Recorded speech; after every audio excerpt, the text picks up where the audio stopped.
Bonjour, Jean-Michel Bouillot, estampeur, graveur à Availlant-Châtellerault.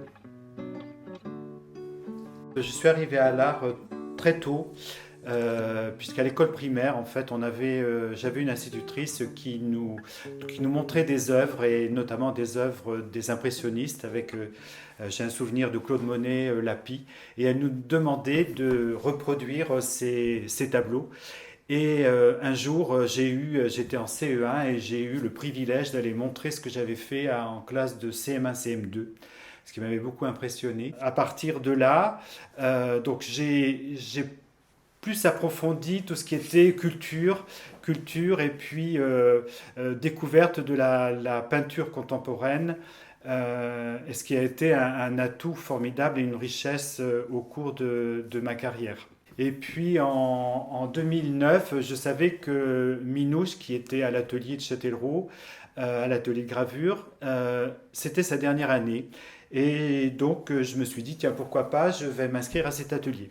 Et donc au cours de cette année 2009-2010, avec Minouche, en fait, j'ai expérimenté tout un tas de techniques concernant la gravure. Ensuite, les années suivantes, en fait, j'ai continué à l'atelier avec Laurent Chawa, et ça m'a donné en fait des opportunités de réalisation plastique qui étaient super intéressantes. Et du coup, j'ai abandonné tout ce qui était collage, bidouillage, ce que j'appelle du bidouillage, pour me consacrer uniquement à la gravure ou à l'estampe.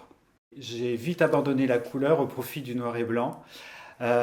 Parce que c'était pour moi une opposition très forte justement entre ce noir et ce blanc, et justement ce qui permettait de jouer sur ces valeurs.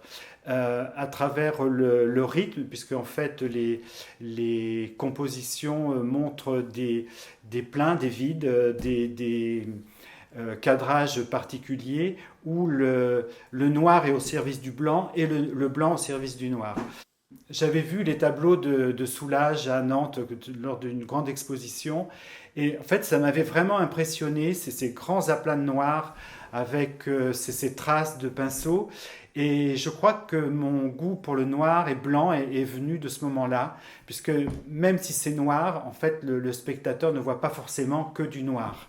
Le point de départ à l'origine était les éléments dans mon environnement. Et ce qui m'intéressait, en fait, c'était, j'allais dire, la beauté insignifiante des choses. C'est-à-dire une branche de noisetier qui bouge, qui est en contre-jour, un bol posé sur une table qui va donner un reflet. En fait, c'est ces petites choses-là qui m'intéressent de montrer à travers donc, la technique de la gravure ou de l'estampe, et de façon à rendre hommage quelque part à ces différentes choses. Quand on fait de la gravure, il ne s'agit pas de reproduire la photo. Traduire des éléments photographiques en une interprétation plastique, et donner à voir la sensation que moi j'ai eue quand j'ai ressenti cette émotion-là. Pour avoir un autre regard sur mon travail, je vais aller prendre un thé, je vais aller dans le jardin et je reviens. C'est une pause de 5-10 minutes, mais qui me permet d'avoir, quand je reviens, une autre vision de mon travail et ce qui va apporter des modifications ou pas. L'ancrage a une importance énorme parce que, en fait, on peut avoir une même image avec des ancrages différents qui vont produire des effets aussi différents. L'essuyage va permettre de laisser plus ou moins de noir, apporter des nuances par exemple, ou alors d'être sur une surface blanche. Et puis ensuite le passage sous presse, en fonction du serrage de la presse, de ce qu'on veut donner à voir ou à suggérer. En fait, c'est aussi un outil de création. Il y a des choses qui résistent et qui n'ont pas encore de réponse en moi. Notamment, je pense à un bâtiment que je veux faire, et pour le moment, je n'ai pas de réponse. C'est en moi, voilà, et je pense que la réponse va venir.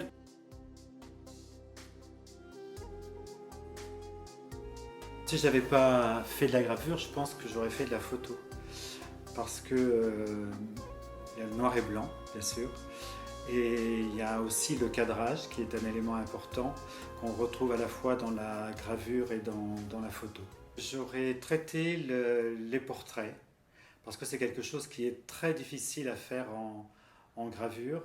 En tout cas, on recherche toujours une certaine ressemblance avec le sujet. Avec la photo, ça ne pose pas de souci, donc on peut plus se jouer sur la vibration, la, la sensualité. Et ouais, je pense que c'est le portrait que j'aurais plutôt travaillé. Pour moi, la culture est un élément essentiel. Et donc dans la culture, bien sûr, il y a l'art. Et je pense qu'en plus, c'est quelque chose d'unificateur dans notre société. C'est-à-dire qu'on peut se rassembler autour d'œuvres d'art, comme autour d'un concert, comme autour d'une expression corporelle. Je pense que l'art est essentiel dans notre culture.